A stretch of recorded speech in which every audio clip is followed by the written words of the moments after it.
ఏలయనగా సర్వ శరీరులు గడ్డిని పోలినవారు, వారి అంగమంతయు గడ్డి పువ్వు వలె ఉన్నది. గడ్డి ఎండును, దాని పువ్వును రాలును, అయితే ప్రభు వాక్యము ఎల్లప్పుడూ నిలుచును. మీకు ప్రకటింపబడిన సువార్త ఈ వాక్యమే. మీకు ప్రకటింపబడినది ఈ వాక్యమే. ప్రకటింపబడినది ఈ వాక్యమే.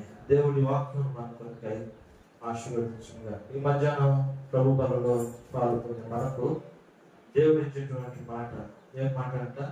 సర్వ శరీరులు ఎలా ఉన్నారంట? గడ్డిని పోలిన వారిగా ఉన్నారు. సర్వ శరీరులు గడ్డిని పోలి ఉన్నారు. వారి అందమంతా కూడా ఎలా ఉందంట? గడ్డి పువ్వు వలె ఉంది. గడ్డి ఎండిపోతుంది, దాని పువ్వు రాలిపోతుంది. అయితే ప్రభు వాక్యము ఎల్లప్పుడూ నిలుచుంది. ఏది నిలుచుంటుందంట? ఎల్లప్పుడూ ఉండేది ఏంటిది? ప్రభు యొక్క వాక్యం. ఇందాక ఒక మాట జ్ఞాపకం చేశాను ఆరాధనలో. కీర్తనలు 90వ అధ్యాయంలోను 93వ అధ్యాయంలోను 102వ కీర్తనలోను, దేవా నీవు తరతరములకు మా నివాస స్థలము నీవే, నీ సంవత్సరములకు మితి లేదు. సంవత్సరములకు మితి లేదు. ఎబ్రిల్ రాసిన పత్రిక 13వ అధ్యాయంలో ఒక మాట చదివాం. ఎబ్రిల్ రాసిన పత్రిక 13వ అధ్యాయంలో యేసుక్రీస్తు నిన్న నేడు ఏకరీతిగా ఉన్నవాడు, ఒకే రీతిగా ఉన్నవాడు. ఆయన సంవత్సరములకు ఏం లేదంట, మితి లేదు. ఇదిగో మృతుడనైతే కానీ, ప్రాణి గ్రంథం 1వ అధ్యాయంలో, ఇదిగో మృతుడనైతే కానీ యుగ యుగములు సజీవుడనై ఉన్నాను. ఆయన మృతుడనయ్యాడు కానీ యుగ యుగములు ఎలా ఉన్నాడంట? సజీవుడుగా ఉన్నాడంట. మరణం యొక్కయు పాతాళ లోకం యొక్కయు ఏం కలిగి ఉన్నాడు? తాళపు చేతులు కలిగిన వాడు. మరణం యొక్కయు పాతాళ లోకం యొక్కయు తాళపు చేతులు. అయితే మీకు ప్రకటించు వర్తమానం ఇదే. ఏంటిదా వర్తమానం? మొదటి మాట చూద్దాం. ఏంటిదా వర్తమానం అంటే లూకాసు సువార్త. రండి, లూకాసు సువార్తలో ఒక మాట మీకు జ్ఞాపకం చేస్తాను. లూకాసు సువార్త 2వ అధ్యాయము. లూకాసు సువార్త 2వ అధ్యాయం. లూకాసు సువార్త 2వ అధ్యాయంలో 10వ వచనం. అయితే ఆ దూత, భయపడకుడి, ఇదిగో ప్రజలందరికీ కలుగుబోవు మహా సంతోషకరమైన సువర్తమానము నేను మీకు తెలియజేయుచున్నాను కదా. నేడు మీకు మహా సంతోషకరమైన వర్తమానం. దేవుని యొక్క వాక్యము ఏమిస్తుందంటే మనకి సంతోషాన్ని ఇస్తుంది కదా. సంతోషాన్ని ఇస్తుంది. దేవుని యొక్క వాక్యము మనల్ని బలపరుస్తుంది. కీర్తనకారుడు అంటాడు కదా 119వ కీర్తనలో, నీ వాక్యము నా పాదములకు దీపమును నా త్రోవకు వెలుగై ఉంది. నేను కృంగినప్పుడు నన్ను బలపరిచేది నీ వాక్యమే. నేను అధైర్యపడ్డప్పుడు నన్ను ధైర్యపరిచేది నీ వాక్యమే. గాఢాంధకారమైన లోయలలో నేను సంచరించను, నేను భయపడను. కారణం ఏంటంటే నీ వాక్యము నా పాదములకు దీపమును నా త్రోవకు వెలుగై ఉంటా ఉంది. నీ వాక్యమే నన్ను ఆదరిస్తా ఉందంట. నీ వాక్యమే నా బాధలను నాకు నెమ్మదిని కలిగిస్తా ఉంది. నీ వాక్యమే, నీ వాక్యమే. నీ వాక్యము ఏంటిది? వర్తమానము. ఈరోజు దేవుడు మనకి ఇచ్చే వర్తమానం ఏంటంటే, ఇదిగో ప్రజలందరికీ కలుగుబోవు మహా సంతోషకరమైన స్వర్తమానం. ఏంటిదా వర్తమానం అంటే, నేనే రక్షకుడు మీ కొరకై పుట్టి ఉన్నాడు, నీ కొరకై పుట్టి ఉన్నాడు రక్షకుడు. యేసు ప్రభువారు రక్షకుడు. యేసు ప్రభువారు ఎవరంట? రక్షకుడు. ఏ రక్షకుడు అంటే లోక రక్షకుడు. లోక రక్షకుడు. యోహాను సువార్త 4వ అధ్యాయం చూద్దాం మాట రండి. యోహాను సువార్త 4వ అధ్యాయంలో వారు చెప్తున్నారు, సాక్ష్యం ఇస్తా ఉన్నారు. ఏమన్నా సాక్ష్యం ఇస్తున్నారు? యోహాను సువార్త 4వ అధ్యాయంలో, ఇదిగో నువ్వు చెప్పిన దాన్ని బట్టి కాదు కానీ మా మటుకు మేము విని నిజముగా ఆయన లోక రక్షకుడని 42వ వచనం, 4వ అధ్యాయం 42వ వచనం, మా మటుకు మేము విని ఈయన నిజముగా ఎవరంటే ఈయన నిజముగా లోకరక్షకుడు అని ఏం చేస్తా ఉన్నారంట? తెలుసుకొని అప్పుడు నమ్మారంట. ఎప్పుడు నమ్మారు? ఎరిగి నమ్ముతారు, ఎరిగి నమ్మినారన్నమాట. ఇది ప్రకటించు దేవుని యొక్క వాక్యం. ఒకవేళ ఇంకా నీ జీవితంలో ప్రభుని అరక్కపోతే కొరింథీయుల పౌలు కోసం రాస్తాడు, నేడే మిక్కిలి అనుకూలమైన సమయము, నేడే రక్షణ దినం. ఇదే ప్రకటించేటువంటి దేవుని యొక్క వాక్యం. మేము మీకు ప్రకటించు వాక్యం ఏంటంటే, మన కొరకై రక్షకుడు ప్రభువైన యేసుక్రీస్తు వారు. అపొస్తలుల కార్యములు 10వ అధ్యాయం 36వ వచనంలో మనం చదివితే, అపొస్తలుల కార్యములు 10వ అధ్యాయం 36వ వచనం చదివితే, యేసుక్రీస్తు ఎవరంట? చదవండి ఆ మాట. యేసుక్రీస్తు అందరికీ ప్రభు.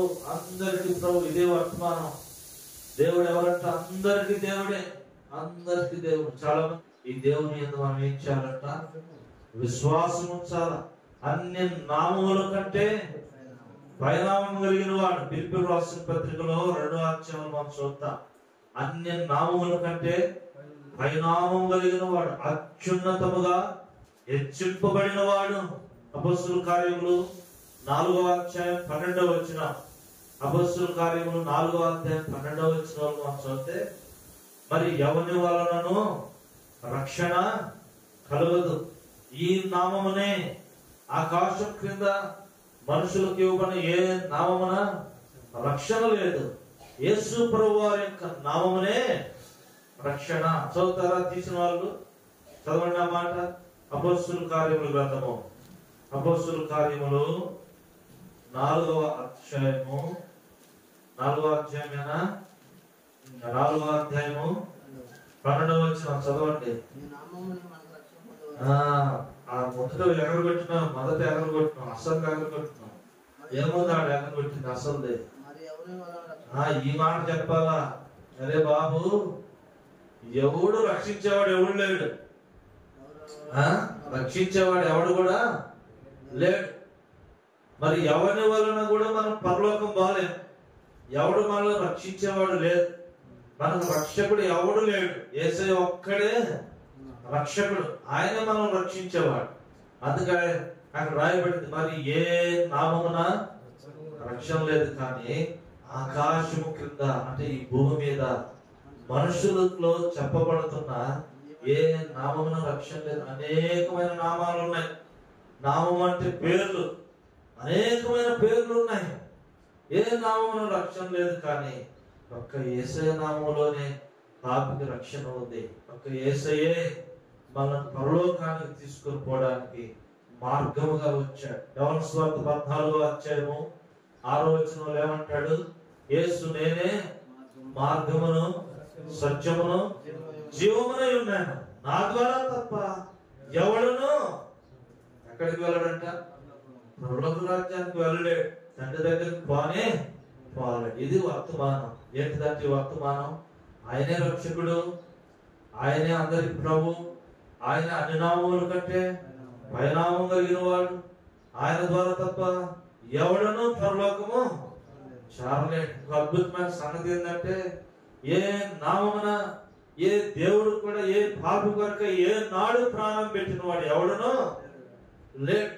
ఎవడైనా ప్రాణం పెట్టిన వాడు ఉన్నాడా మానవుని యొక్క చరిత్రలో అంటే? ఎవడను ప్రాణం పెట్టిన వాడు. అందుకు ప్రభు అన్నాడు, నా గొర్రెల కొరకే నేను ప్రాణము పెడుతూ ఉన్నాను. ఇంకొక మాట చెప్పనా? నేను పరిశుద్ధుడు అని చెప్పిన వాడు ఎవడనో లేడు. ఆయన అన్నాడు పేతురు రాసిన మొదటి పత్రికలో, మొదటి అధ్యాయం 14వ వచనం చదవండి. పేతురు రాసిన మొదటి పత్రికలో మొదటి అధ్యాయం 14వ వచనంలో, నేను పరిశుద్ధుడునై ఉన్నాను కనుక మీరును పరిశుద్ధుడై ఉండండి. యెషయా గ్రంథం 57వ అధ్యాయం 15వ వచనంలో ఈ మాట అంటాడు, మహాగణుడు, మహోన్నతుడు, పరిశుద్ధుడు, నిత్య నివాసి, ఉన్నత పరిశుద్ధ స్థలములలో నివసించువాడు. ఎక్కడ నివసిస్తారంటే పరిశుద్ధులు ఉన్నతమైనటువంటి స్థలాలు, మహోన్నతమైన స్థలాలలో నివసించే దేవుడు. నేను పరిశుద్ధుడును, నేను పరిశుద్ధును. లోకానికి సవాలు విసిరాడు. ఏమని విసిరాడు? నాలో పాపం ఉన్నదని మీలో ఎవడైనా నిరూపించగలడా? లోకానికి సవాలును విసిరాడు దేవుడు. ఇదే వర్తమానం, ఇదే ప్రజలందరికీ, లోకమంతటికి కలుగజేసినటువంటి, తెలియజేసినటువంటి వర్తమానం ఇదే. అందుకనే మార్క్స్ సువార్త 1:15 కాలం సంపూర్ణమైంది, దేవుని రాజ్యము సమీపించింది. 16 మార్క్స్ సువార్త 15 మనం చదివితే, మీరు సర్వలోకములకు వెళ్ళి సర్వ సృష్టికి వాక్యం ప్రకటించండి. వాక్యమును ప్రకటించండి. సువార్త అంటే మంచి మాటలు. ఏంటి ఆ మంచి మాటలు? ప్రభువైన యేసు క్రీస్తుని గురించిన మాటలు. సువార్త అంటే సు అంటే మంచి, వార్త అంటే మాట. దేవుని గురించిన మంచి మాట ఏంటి? సర్వలోకములకు వెళ్ళి సర్వ సృష్టికి చెప్పండి. సర్వ సృష్టికి చెప్పండి. ఏమని? ఇదిగో లోక రక్షకుడు మన కొరకై పరము నుంచి భూమి మీదకి దిగి వచ్చాడని, ఆయనే రక్షకుడని, ఆయనే ప్రభు అని, ఆయన అత్యున్నతని హెచ్చించబడినవాడని, ఆయన పాపం లేనివాడని, ఆయన పరిశుద్ధుడని, ఆయనే నీ నా కొరకై ప్రాణం పెట్టిన దేవుడని, ఆయన యందు విశ్వాసం ఉంచాలని. యోహాను సువార్త 1:12 తన నామమునందు ఎవరు విశ్వాసం ఉంచుతారో వారందరికి ఏమధికారం ఇవ్వబడిందంట?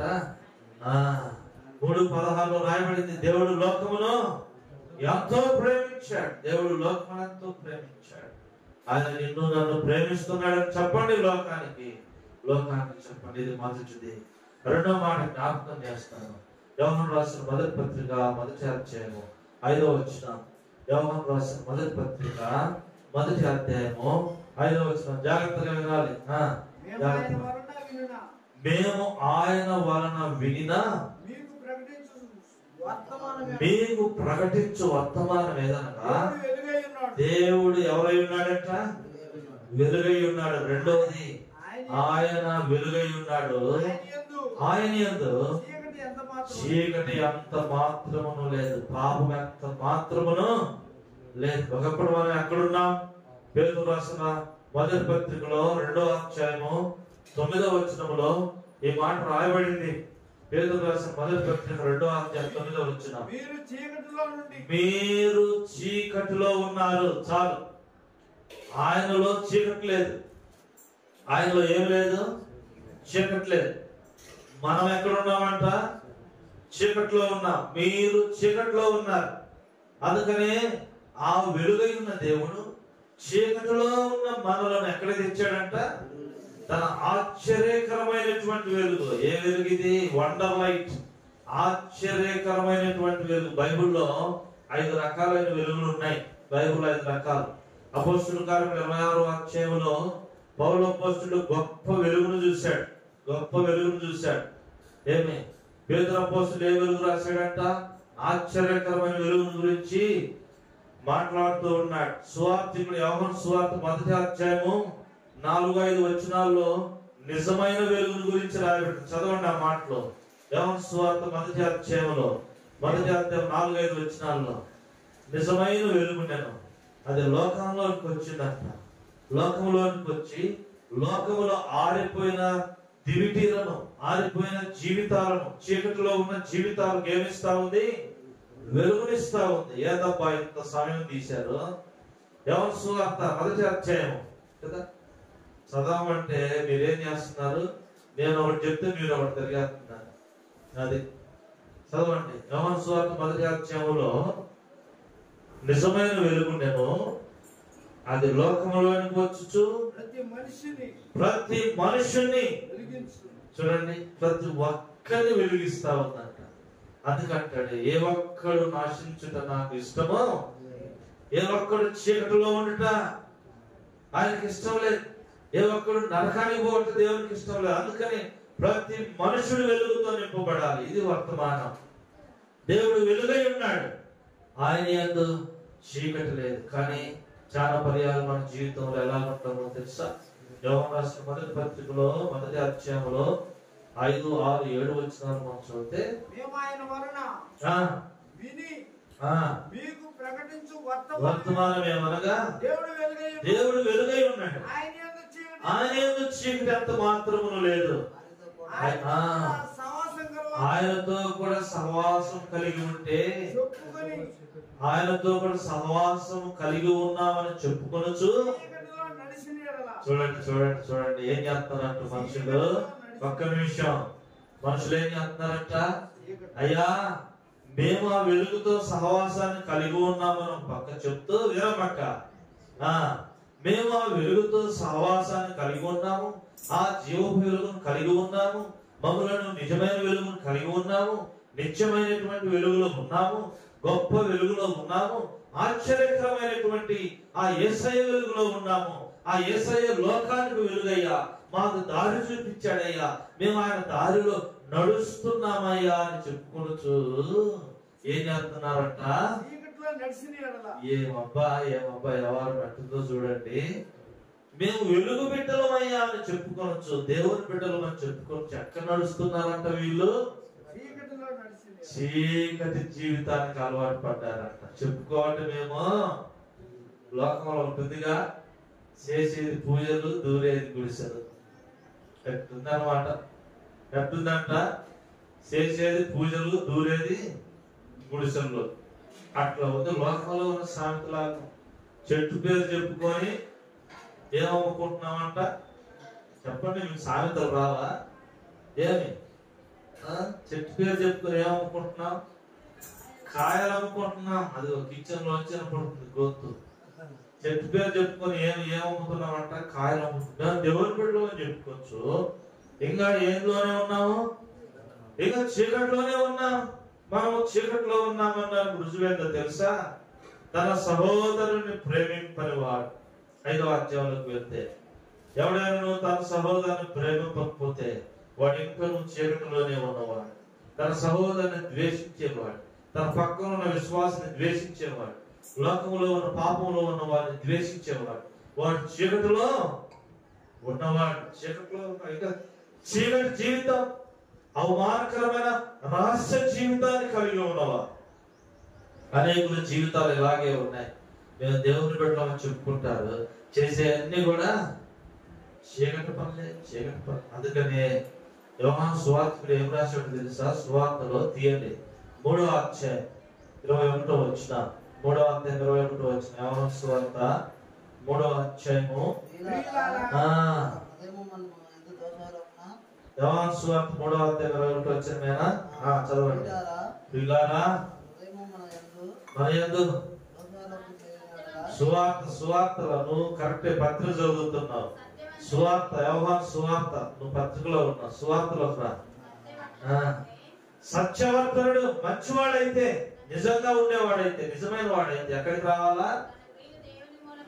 తన జీవితము, తన బ్రతుకు దేవుని మూలంగా నేను సృజించబడ్డాను, నేను దేవుని బిడ్డను తెలుసుకోవడానికి ఎక్కడికి రావాలంట?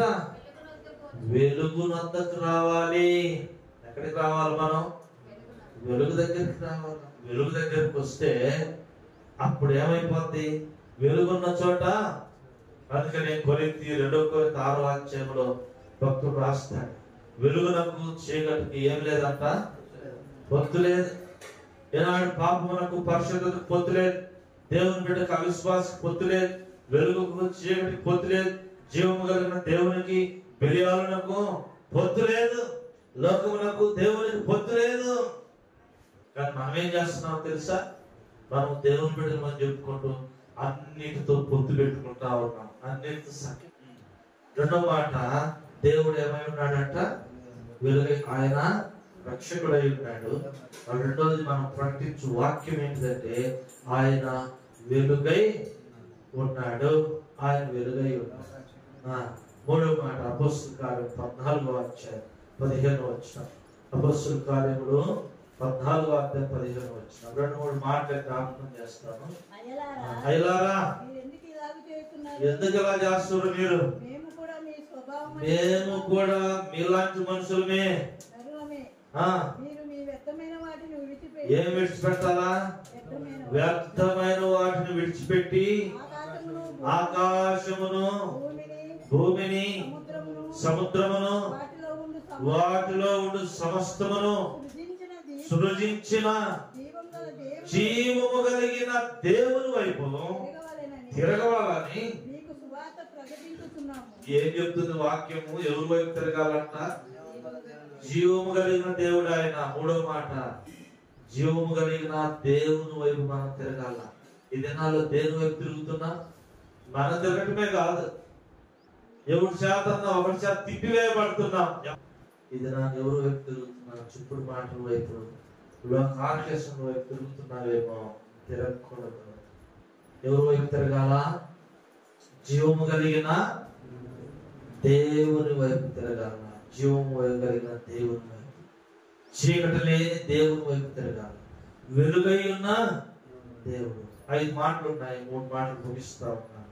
ప్రవచితమైంది సార్ చూద్దాం. మొట్టమొదట వర్తమానం ఏంటంటే, ఈయన లోక రక్షకుడు. ఈయన లోక రక్షకుడు యేసుక్రీస్తు. అందరికీ ప్రభు, అందరికి ప్రభు, అందరికి ప్రభు. అన్య నామముల కంటే పరిణామం కలిగిన వాడు. నిన్ను నన్ను రక్షించడానికి ఒకడే దేవుడు, ఒకడే దేవుడు. నేను తప్ప వేరొక దేవుడు లేడు, వేరొక దేవుడు లేడు. పాపికై ప్రాణం పెట్టిన వాడు, పాపికై రక్తం చిందించిన వాడు.